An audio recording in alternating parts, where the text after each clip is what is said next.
boarding the plane. Babe, I'll ring you when we get to San Francisco. I'll ring you. Yeah? Look, honey. Must go, babe. Yeah, gotta go now. Love you, babe. I talked to her up until she boarded the plane. That was always, though. We always were like that. She liked meeting people, but she just loved to just come home and spend time with family. She was a beautiful person, loving, caring, wonderful mother to our kids, and a wonderful wife to me. She meant everything in the household. Sort of kind of kept everything together. She was the organizer, kept it all together. We was deeply in love, deeply in love. That's Cece is my heart and my soul.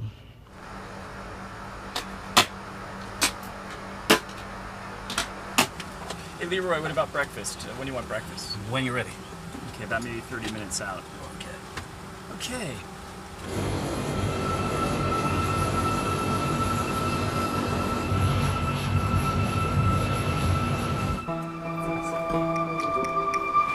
Boarding card, Nami. 3D to the left, sir. Enjoy your flight. Thank you.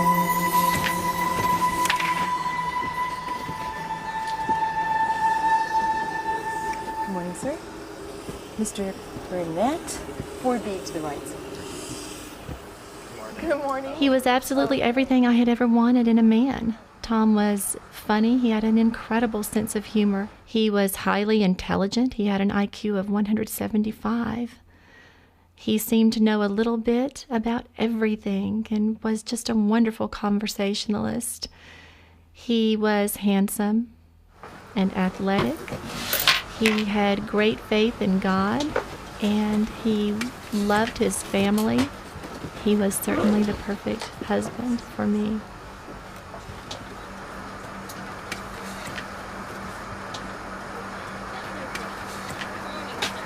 Sandy was just a great flight attendant and a great person overall.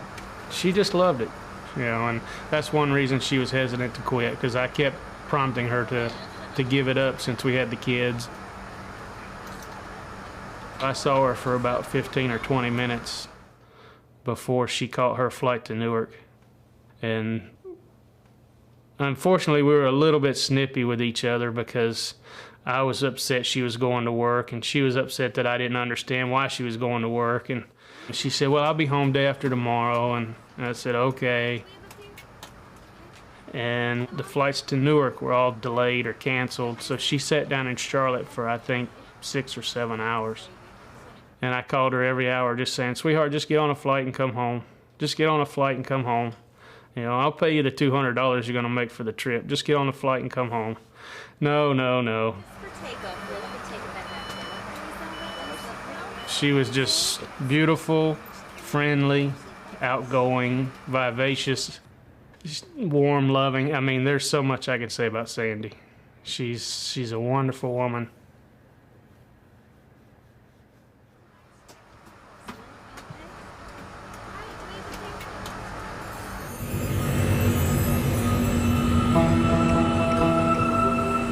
Okay, Mr. Jarrah.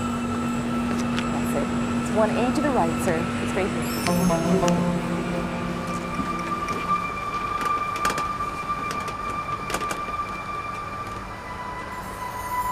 Zia Jarrah told me he was a pilot. I referred to him how kamikaze pilots would focus to be able to conquer something and not doubt themselves. Again, not knowing at the time that basically that's what he was. Kamikaze pilot.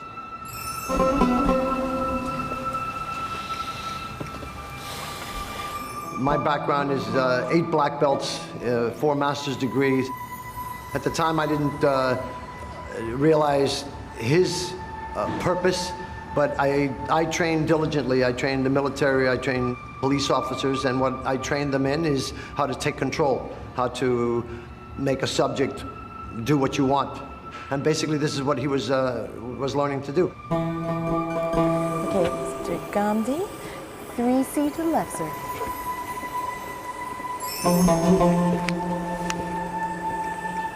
Al-Haznawi.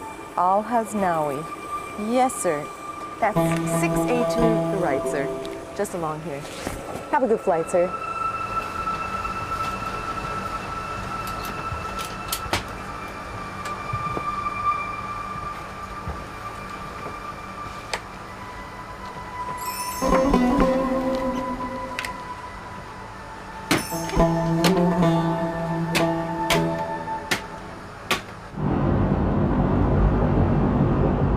got up late, and then Mark had to make that 8 o'clock flight. It really was a rush.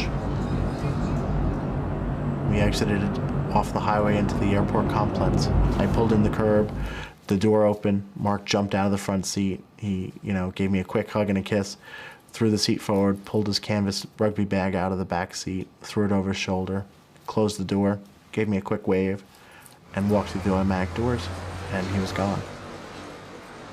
Hi there, Mr. Bingham. It's okay. That's fine. It's 4C to your left.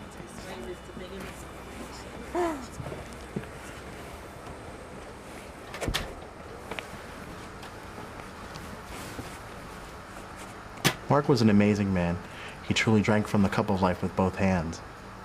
I'm so glad I made it. It was a real crazy rush to get here. Yeah. Sorry, Mark Bingham. Tom Burnett. Nice to meet you. The secret to Mark Bingham was that people were his passion.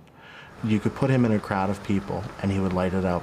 He was not afraid to go up to someone he did not know, a total stranger, and stick his hand out and say, "Hi, I'm Mark Bingham. How are you?" And that was the secret that he touched people's lives.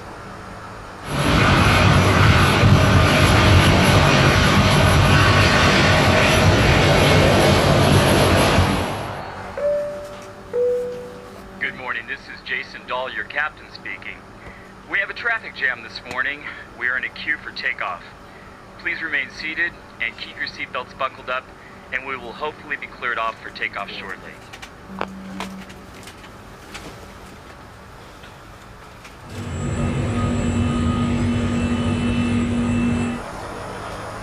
I was 13 years of age when I met Jeremy. It was just a friendship. Apparently, he had eyes on me from the beginning, and he told me later on that he knew the first time he saw me that I was going to be the one that he was going to marry. And he went home that day and told his mom that he had met the most wonderful girl and that he was going to marry her. He was very excited about the arrival of the baby. Emmy was born premature, and she was only 4 pounds when she was born.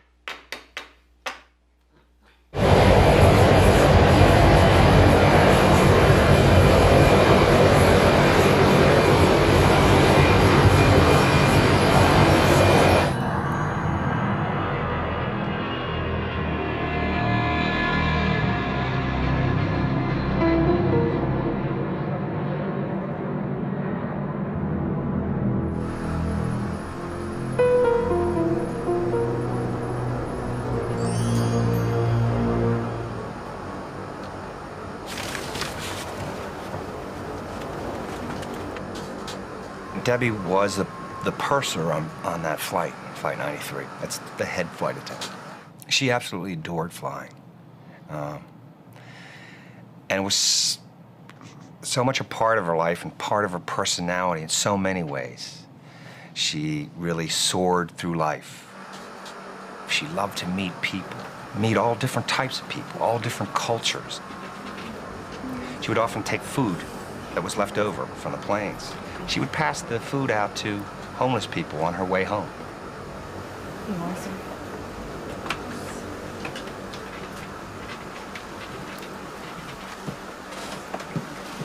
It was that night of September 10th when things really came together. Mark said, "So how do we make this relationship more exclusive? So it's just us." And I just froze dead in my tracks. It's what I always wanted to hear. And it scared me. It was the words I wanted to hear. I truly was falling in love with Mark, and I wanted to be with him. Mark told me in August of '91, when he was 21 years old, that he was gay. I was dumbfounded. I had no idea. I have to say that I was pretty ignorant about gay issues, and I was even vaguely anti-gay. And when my son, whom I loved more than anyone or anything in the world, told me that he was gay, I knew that it was time for me to re-examine my attitudes about what it means to be gay.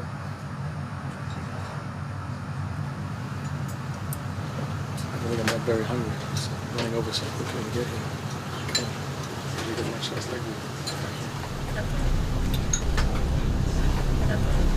Thanks.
93, Cleveland. Do you still hear the center?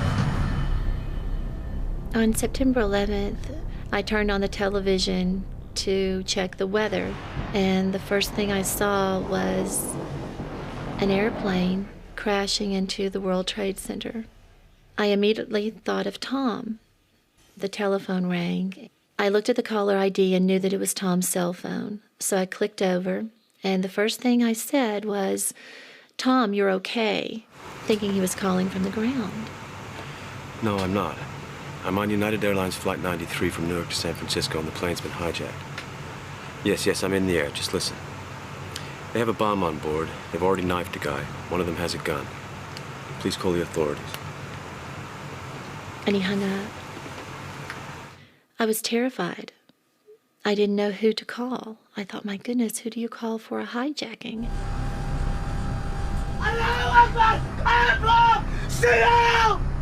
I reached for a phone book and started flipping through the blue pages trying to find a government official's number.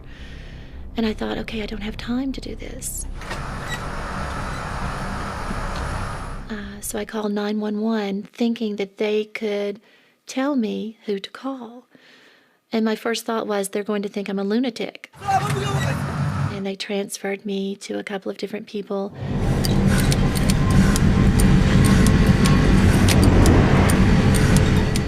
The fourth person was an FBI agent in Washington, D.C., and I told him the story. Ladies and gentlemen, here it is the captain. Please sit down. What was that?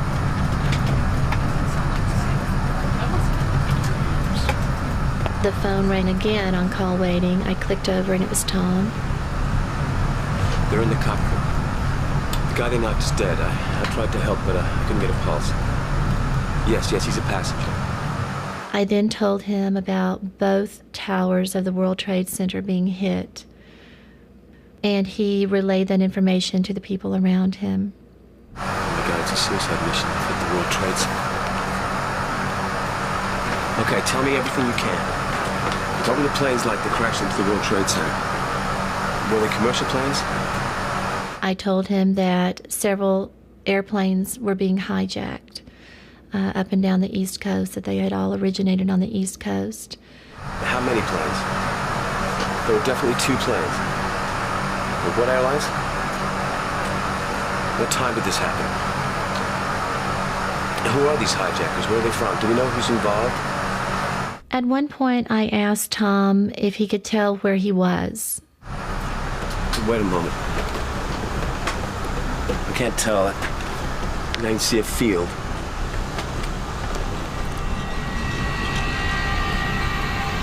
We're turning around. We're turning back to New York. We're going back to the World Trade Center. No, wait. We're going back the other way. We're headed south. Okay, I have to go. Alpha! Sit down, Alpha! Allahu Akbar! Sit down, Alpha! Allahu Akbar! I thought about calling him back, and I was afraid that if his telephone did ring, it would draw attention. And so I sat there holding my telephone, waiting for him to call me. This is your captain speaking. We'd like you all to remain seated. There is a bomb on board. We are turning back to the airport. They have our demands, so please remain quiet. Please remain seated, sir. Please remain seated. Please remain seated. Please don't panic. Please do not panic. Please remain seated.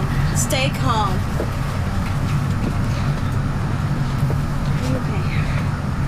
We're calling the captain. Remain seated with your seatbelts fastened. That wasn't it?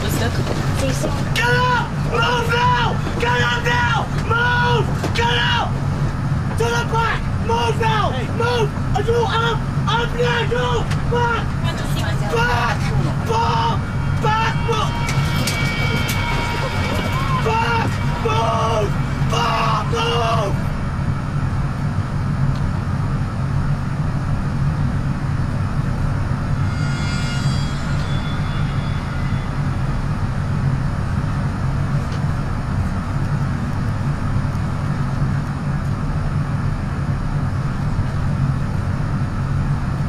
Yeah. No, it's not good. There's bad men in the plane and they say they have a bomb. Let me talk to Liz, yeah? Lizzie? The hijackers have taken over a plane. They say they have a bomb and they're gonna blow it up. Our call was, it started at 9:37 and went to 10:03. So that's about 27 minutes on the phone. You know, we just started saying, I love you, and it was endless. You know, we just back and forth, back and forth. He was the one that actually started saying, I love you, because when I picked up the phone, I panicked. I said, oh my God, not a bomb. I think I might have screamed, and, you know, and started crying, and then we just started saying it back and forth over and over again. I love you. Love you, I love you. I love you. I love you, I love you. I love you so much, I love you so much. I love you so much. You know I love you more than anything. I love you more. I've always loved you, you know. I love you, I love you, I love you, I love you, I love you, I love you so much. I know I love you. I love you. I love you too, I love you. I love you. You know, I've always loved you. I was loving you from the first moment I saw you. I love you. I love you so much. I love you. It was just, I think, a intense pouring out of emotions. It allowed us to really kind of calm ourselves. It was so important for us to be incredibly strong for the other at that time. Yeah, I love you. I love you. Mentally, I was strong. Physically, I can remember holding the phone because my arms were, I was shaking violently. But somehow, it's Jeremy. I love him so much. Of course, I'm going to do whatever I need to do to make this as okay as it can be in such a situation.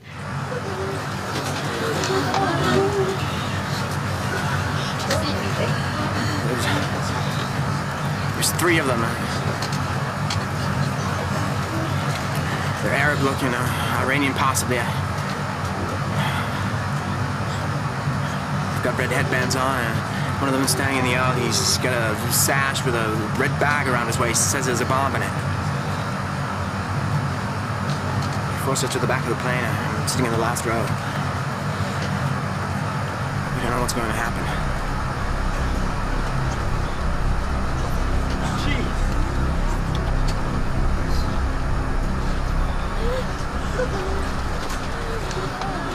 I've just heard that other hijackers have crashed planes to the World Trade Center. Is that true? Oh my God. You think that's what they're going to do to our plane, honey? Huh?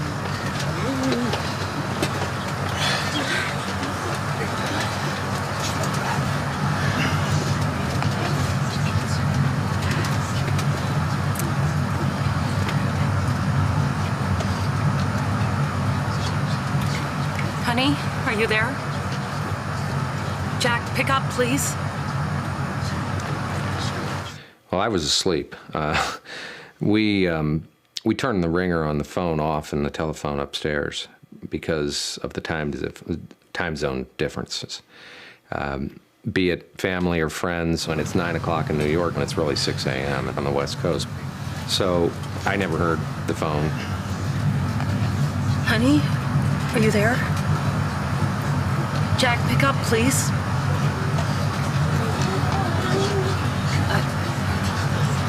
I just wanted to tell you that I love you. We're having a little problem with the plane. She stopped herself a couple of times when she started to say I or I'll, meaning she wanted to say I'll call you later or I will call you back. And I think she sensed that maybe that wouldn't be possible, so she stopped herself. I just love you very, very much. I'm fine, totally fine for now. I just wanted to tell you I love you. There's just a little problem with the plane. I'm comfortable and okay for now. Just a little problem. Please tell my family I love them. Love you. Goodbye. The first message was Lauren saying that she was catching the earlier flight, that she'll be home at such and such time, and that she looked forward to seeing me. And Then the second message was the message from the airplanes. I pretty much, when I heard her second message, dropped to my knees and wailed. I knew that there was probably a good chance that her plane had either crashed or was about to crash or would be crashed. She was just so calm and courageous.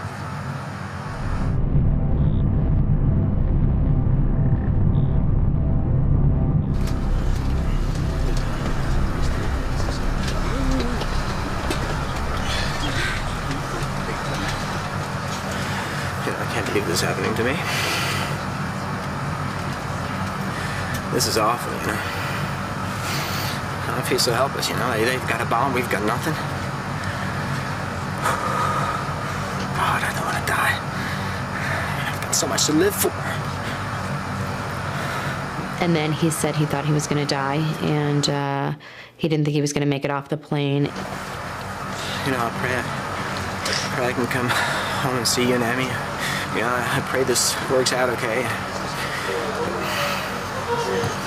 I'm not hopeful, you know. I don't think I'm gonna make it out of here. We've got to face up to it. If anything happens to me, I need you to be happy, okay? You know, he's just telling me to be happy for the rest of my life. And if he didn't make it, he needed Emerson and I to be happy in our lives, that the most important thing was for my happiness, and that he would respect any decisions that I made going forward in life, and to let Emerson know how much he loved her. And, and I was not thinking about that something bad was going to happen to him. So, you know, I said, nothing bad's going to happen. You have to be strong. I said, you know, be brave, put a picture of Emmy and I in your head, and just pray.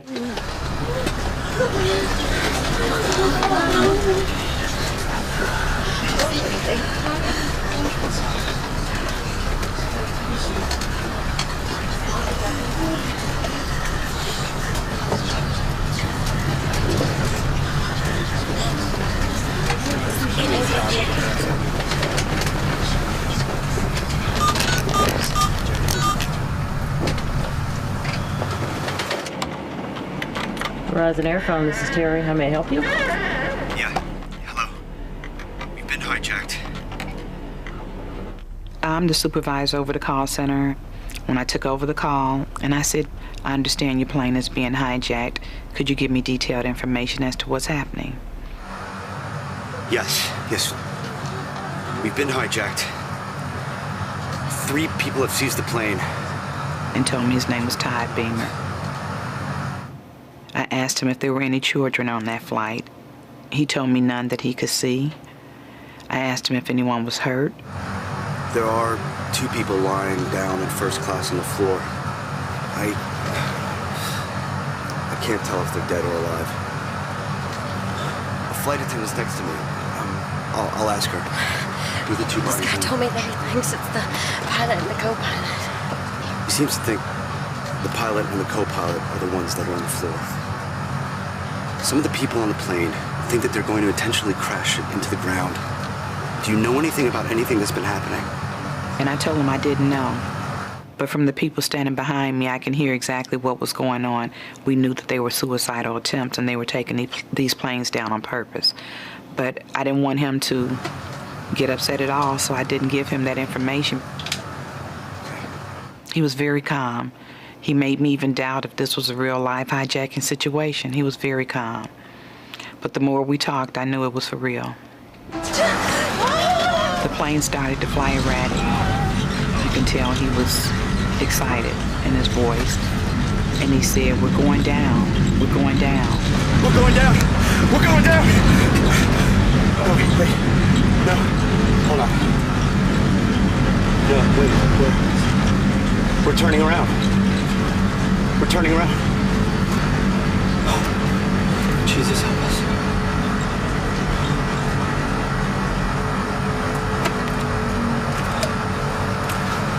I think we're okay now, yeah. We're okay now, yes, we're okay. And I asked him if he wanted to speak to his wife, if he wanted me to connect him. No, I can't. I mustn't stress her out. She's pregnant. And she's going to have our third baby in January. But for any reason, if he didn't make it off that plane, would I call her and let her know and his family how much he loved them? And I told him I would. Mom? It's Mark Bingham. I just want to tell you that I love you. I could tell from that he was working to keep composure and calmness in his voice and being businesslike, and had sort of lost track of the fact that he was talking to his mom for a second. But he knew that he was in dire straits, and he was making a call essentially to say goodbye. And he said, I just want to tell you that I love you. I'm on a flight from Newark to San Francisco, and there are 3 guys who've taken over the plane, and they say they have a bomb. You believe me, don't you, Mom? And I said, yes, Mark, I believe you. Who are those guys? I asked the question again, and I didn't get a response from him. The airphone was disconnected. In some ways, I'm grateful that I didn't have more time to speak to my son on the phone, because the last thing that he would have needed was a big emotional load of fear and uncertainty on the part of his mother.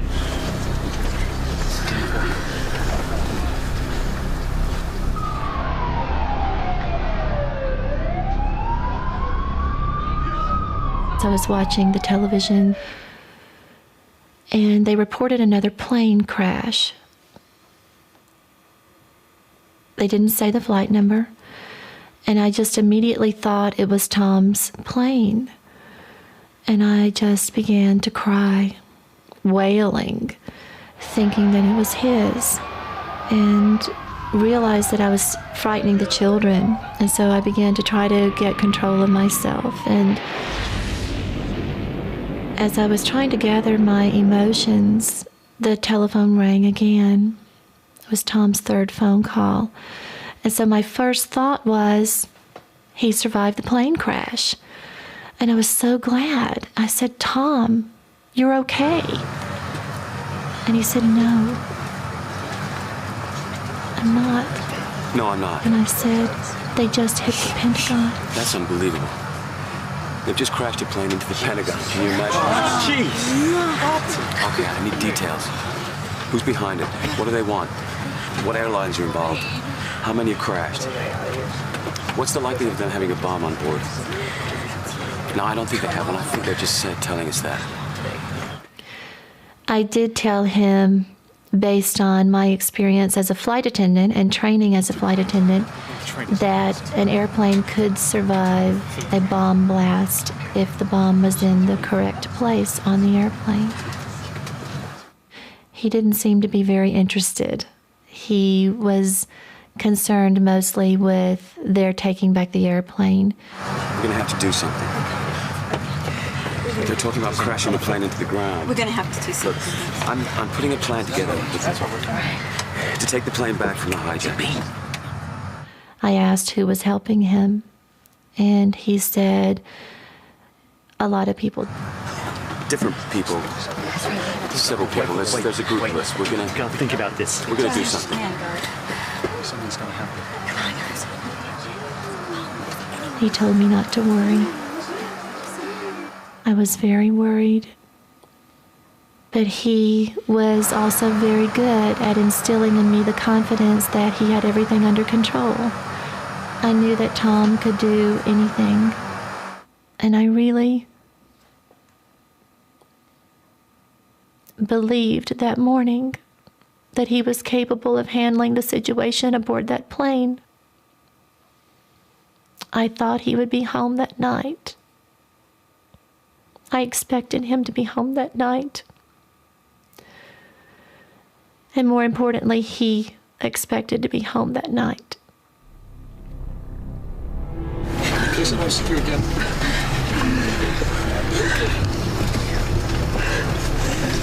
Mom? No. Look, baby, it's me.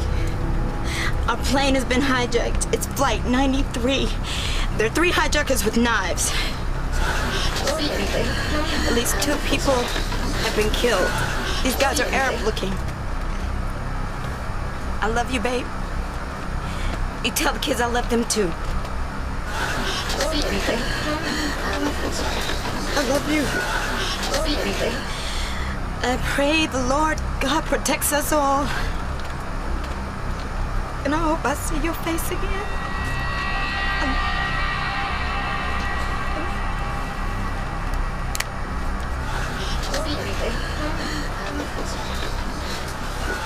And my will is in my safe, and my safe is in my closet.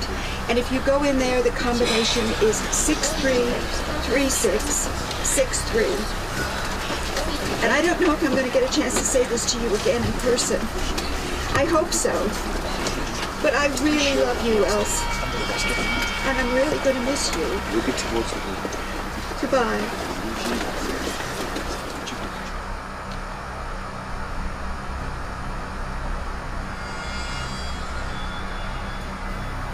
I don't know what you're talking about. What do you mean nothing left? I mean, there's gotta be something left. They can't have demolished the whole World Trade Center. I hesitated for a minute before I told him, but, you know, I really trusted him. I trusted his strength. It was valuable information for him to have, you know, to be able to make a decision.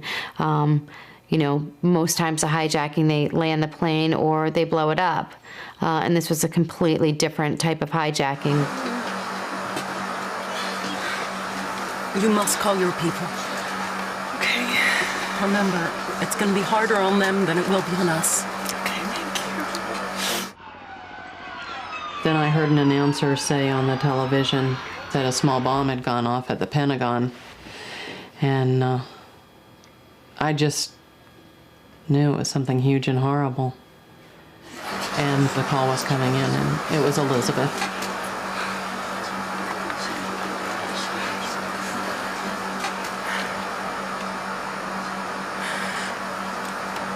Hi, Mom. We're being hijacked, and I'm calling to tell you that I love you and say goodbye. It was a horrifying moment. Fortunately, I had been watching on that little TV, so I had some mental preparation. And I was able to be unselfish instead of just crying and thinking about myself and, you know, wanting to cling to her. I was able to love her, you know, and help her become peaceful with the inevitable. The only way I could tell she was agitated is she had shallow breathing at the beginning of the phone call. It was real short and choppy, and I wanted to help calm her down.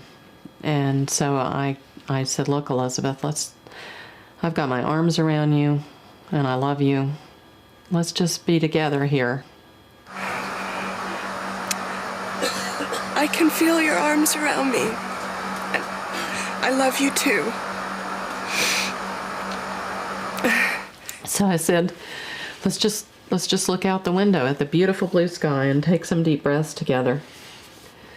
And we did, and it was amazing because within just a few breaths she was calm. And so we were together, and a lot of the time we were quiet. And it was just peaceful between us. No crying, no hysteria, no yelling.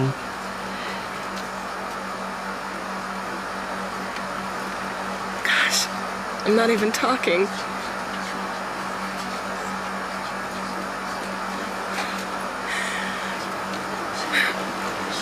This really wonderful woman sitting next to me gave me the phone and said to call home.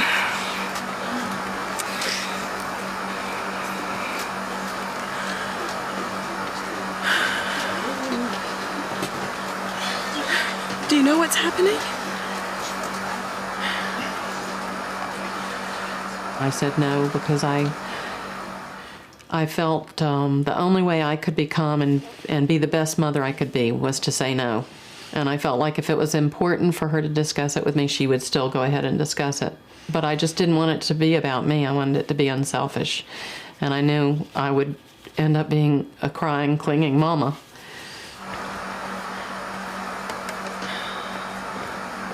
Mom, it hurts me that this is going to be harder on you all than it is on me.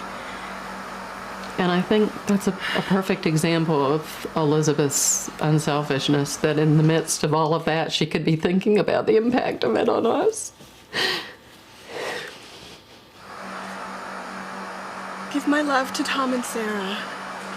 I don't know how they're going to cope. Tell them that I love them.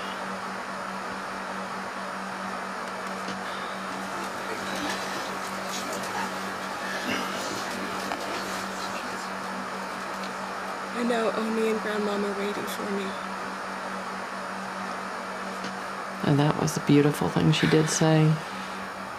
She called my mother Omi and Ben's mother Grandmom, and she said that she knew Omi and Grandmom were waiting for her. And they both were dead. It made me feel clear that she was really going through a transformation while we were on the phone. I just feel like she was really releasing her life and going to wherever she had to go. And again, we were quiet. It's okay. It's okay. They've left us in the back, and well, the guy with the bomb is up front. There's nobody really back here. Everyone was calm until the plane started to take a dive and fly erratic. Then you can hear a lot of commotion, an awful lot of commotion. You can tell the difference when someone is screaming for their life. And that's what I felt. They were screaming for their lives. I could hear that. I could hear the screams, the crying, the hollering, total commotion.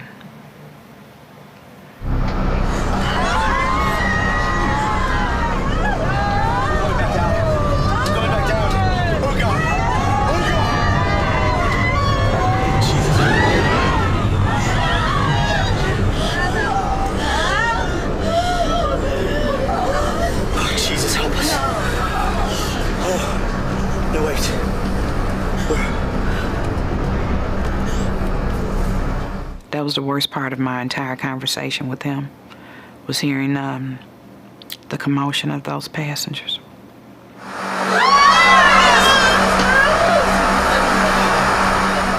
I hear their voices. Often.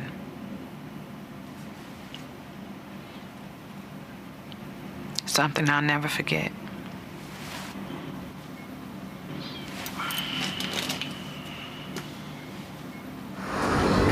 Have you heard what's going on, Phil? My flight's just been hijacked by 3 guys with knives. I'm like, what? She said, yeah, my flight's just been hijacked by 3 guys with knives. I saw one of them sitting in the last row, first class. They've got red bandanas on their head and they're Islamic-looking people. We're in the back galley here, boiling water ready to throw on them. Do you have any ideas? Do you have any ideas to help us? And I was like stunned. I couldn't believe it.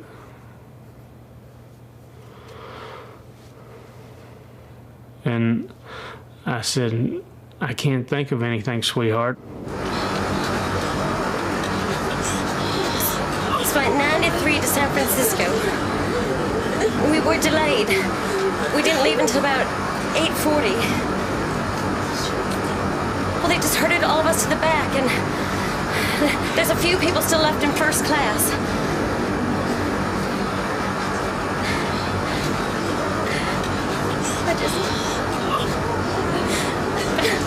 I just wish I'd listened to you and not taken this flight. No, I don't have any idea where we are, where we're headed. Wait, there's the sun's in front of us, and I can see a river beneath us. I don't know who's flying the plane because we're all right at the back. But there's a bunch of us getting ready to run up front and do something. The fourth phone call came in about 5-6 minutes before the top of the hour. He was very quiet, very solemn. I couldn't hear anything in the background. It sounded like a routine flight. I could hear only the engines of the airplane. Is there anything else you can tell us? Anything? We're gonna take them on. We're gonna do something. We're waiting till we're over a rural area and then we're gonna take back the airplane. I think we can do it. Don't worry, we're gonna do something. It frightened me terribly. And I pretty much yelled into the telephone for him to sit down, be still and be quiet and not draw attention to himself. And he yelled back and he said no. No, we're gonna have to do something. The words that I said to him were the exact words that had been drilled into me in flight attendant training years prior. And when they came out of my mouth, I immediately knew it was the wrong thing to say. And then, of course, to have him yell back at me, I really knew it was the wrong thing to say. But I couldn't help it. I was so afraid for him. And I wanted to help. And that's what I had been told, so I wanted to pass it on. But I am so very glad he did not take my advice. He rarely did.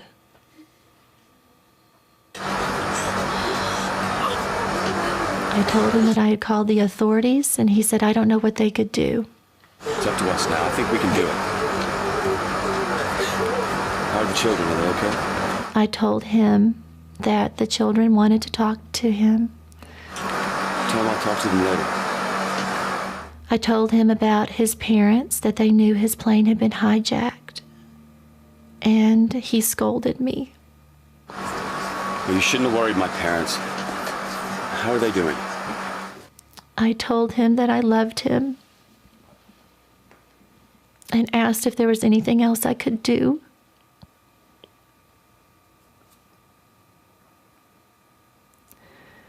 He said, pray, Dina. Just pray. He did not expect to die on that airplane. He was not saying goodbye. He was not talking about death.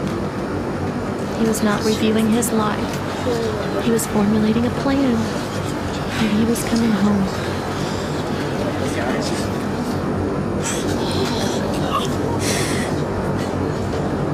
Babe, listen. My plane has been hijacked. I just answered the phone, like I normally do. Hello, babe, how you doing? And she said, babe, you need to listen. My plane has been hijacked, and I said, stop joking. No, it's not a joke. I'm not joking. You need to listen. And my plane has been hijacked. And I don't know what's gonna happen. I'm calling to tell you that I love you. And I want you to tell the boys that I love them. Because I don't know if I'm gonna see your face again. And I'm like, what do you mean you don't know you'll see our face again? I said, at that point, I didn't know. I asked her what it means. She said, just listen. She said, I love you. She just went on expressing her love for me and her love for the kids. I love you. And you made me so happy. I love you. And just tell him I love him. Just tell him I love him. No guns, no. Not what we've seen any now, no. Certainly no machine guns, just knives. I don't know how these guys get on board with what they have. They're smaller than many of us. Maybe we can get some pretty heavy guys here. Think it's good to just... You think it's a good idea?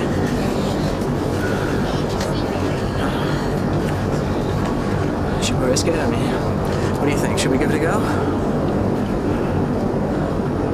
And I hesitated for a minute. You know, I remember thinking in my mind, say I give him the wrong information and, you know, it causes him to die or something like that. And there really wasn't a lot of time. You know, there really wasn't another option after seeing what I had seen in New York. And then finally, I think I said, honey, you need to do it.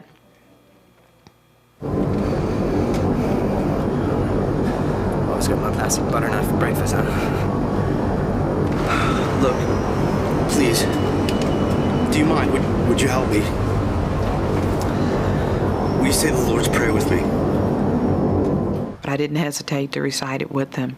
Our Father, who art in heaven, hallowed be thy name. Thy kingdom come, thy will be done. We recited it word for word.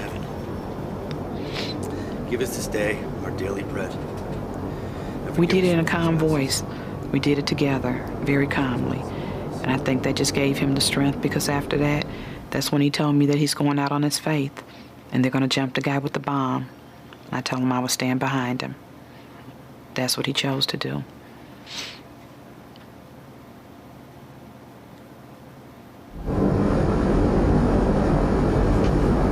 Phil, be sure and raise the kids right. Tell them I love them. Give them a big hug from me. Well, hopefully I will be back soon, love, but... And I told her not to worry. We'd take care of everything. She'd be okay.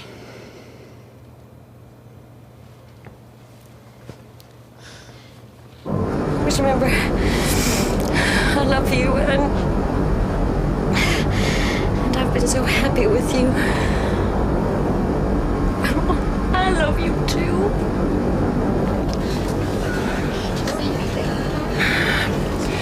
They're getting ready to break into the cockpit. I have to go. I love you. Goodbye. It was excruciating. I think, you know, mother feels like you're supposed to be able to keep your children safe. I could love her, but I couldn't keep her safe.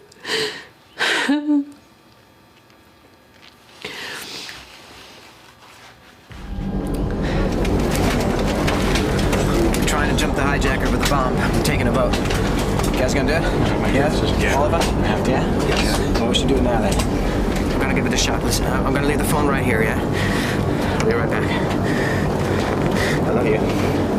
So Jeremy said his goodbyes to Liz, and at the end she said, he said he'll be back, you take the phone, and she couldn't listen anymore. So I took the phone, and it was probably 45 seconds of silence. Oh God, please help us. Help us. I love you, I love you, I love you. Then we said a prayer, and then I can just hear the commotion in the background. I can hear the passengers screaming, and she was just, and at that point she was saying they're getting ready to do it. They're getting ready to do it, baby. Baby,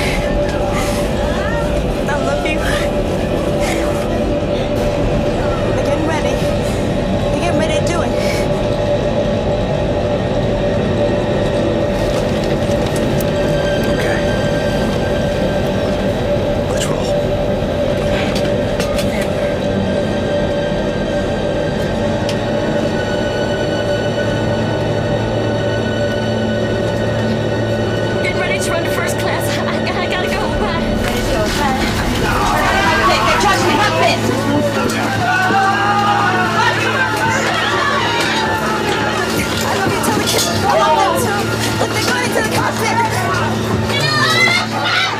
Series of screams, kind of like a roller coaster, diving.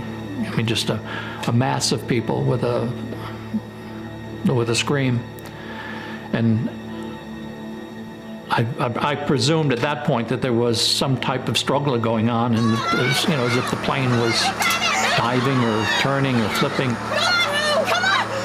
The plane's going down! Look at it!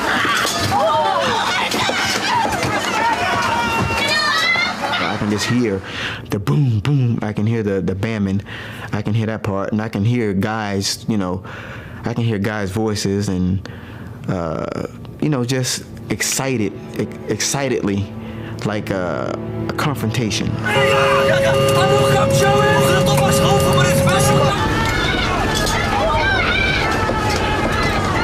I'm hoping that Jeremy or someone's going to come back and say, we got them or something. And I just heard me and her. And besides the screaming that I heard, and then she screamed and we got disconnected because that was the last thing I've heard. That's when there was the second set of screams, which probably occurred seconds before the plane crashed. Then nothing. At the time, it was kind of so terrible I didn't want to share it. I mean,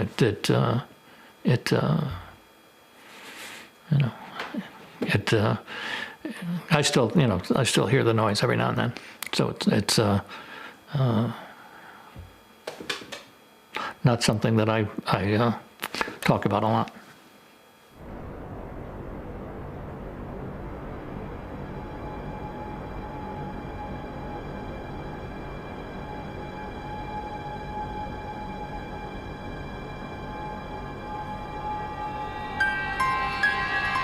They did what they had to do to make sure that that plane didn't reach its destination. Brave, very brave. And I commend each and every last one of them are heroes.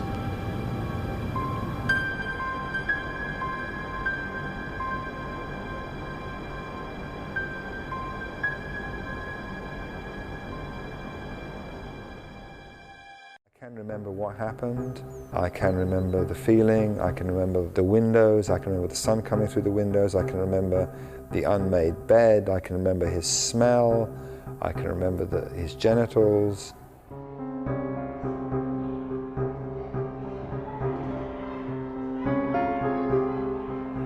You know, he made me feel that I was special and that I was different from other children in the school. And that he'd singled me out to spend time with me. I didn't know whether it was right or wrong. He was telling me that it was great, that I was lucky.